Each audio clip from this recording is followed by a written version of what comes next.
The KABA people have not allowed us to hear other stakeholders, and therefore the meeting has not taken place. We are going to consult at the ministry, and we'll revert back to Kenyans on the way forward.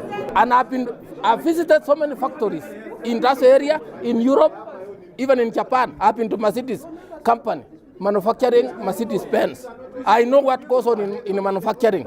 But they come here with their skin and cheat us and say, we can manufacture a vehicle here. Why don't they allow us to manufacture tea or produce tea? Why don't they allow us to produce coffee?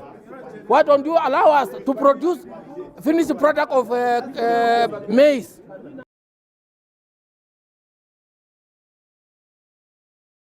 When you look at the bigger picture of the automotive policy, it looks at jump-starting manufacturing in this nation, setting a clear automotive policy that is going to spur industrialization, that is going to cause a lot of employment for our people, and we are talking in the hundreds of thousands because this is a possibility. It is working elsewhere as we all move towards localization of parts.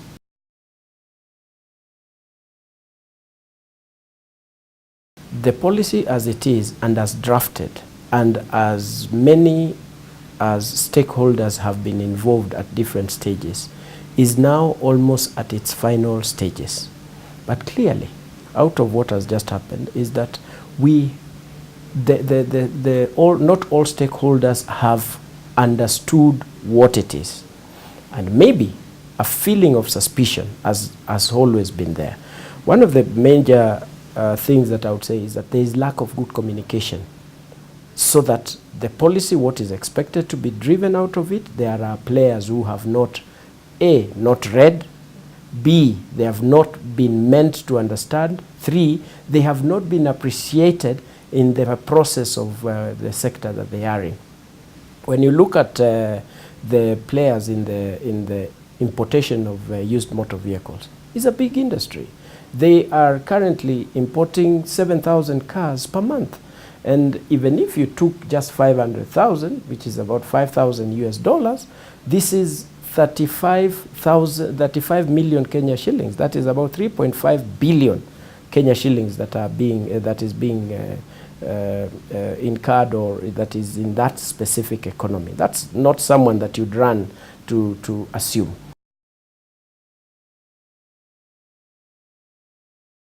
You listen to the KABA people who have a very valid position. They are saying that, one, the government's position is this: one, that they want to reduce the age of cars imported to the country, with an exception of cars up to 1800 cc. So that if you're importing an 1800 cc car, this is not going to be affected for the time being, so that the cost of the cars do not get very high, so that Kenyans may not be able to afford, and especially now that we do not have mass transport systems. And the KABA guys are saying, hey, we want you to raise this to 2000 cc, and then you can deal with anything that is beyond 2000 cc. This was the last discussion that they had. The second thing, they are saying that please delay the policy for 2 additional years.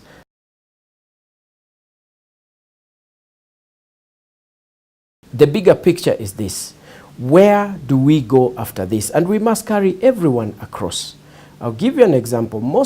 Japan, like as an example, Japan is not made up of the Toyotas, the Hondas, the Suzukis, the Mitsubishis. Japan is made up of, their economy is made up of the SMEs, because it is these small family businesses, these small SMEs that provide parts to the large manufacturers like Honda, like Toyota, and all these other institutions.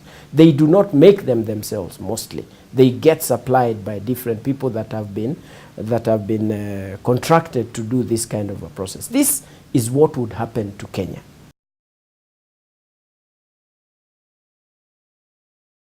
The most important thing, I think, is communication. We need to talk about these things. The other thing that they are also talking about is that KEPSA is a closed shop, and that only few people are involved in this process, and policy is being directed from this direction, and they are not represented. I mean, it would be foolhardy if someone would have a problem in engaging them to be part of KEPSA and at the board level, because KEPSA is a situation where everyone is involved. So they are blaming, and there is suspicion at different levels, which can be dealt with accordingly.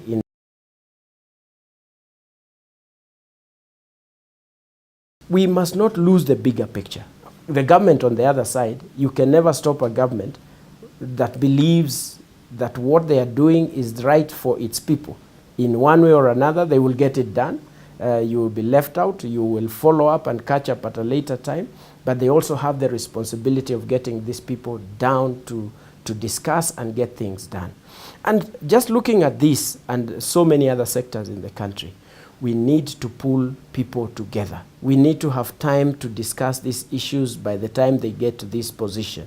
But there are times that things must be done. When you know that you are doing the right thing, you need to do it for the good of the nation. And I think as we move forward, it's supposed to be a competition so that a Kenyan can make a decision. If I can afford a new car and a used car, which one works best for me? Because there is going to be financing systems and models, and the economy improves because of employment. There is money in the market that makes life a bit easier, and there are countries that have already set standards in this category. Taking, for instance, South Africa, you cannot import any used car.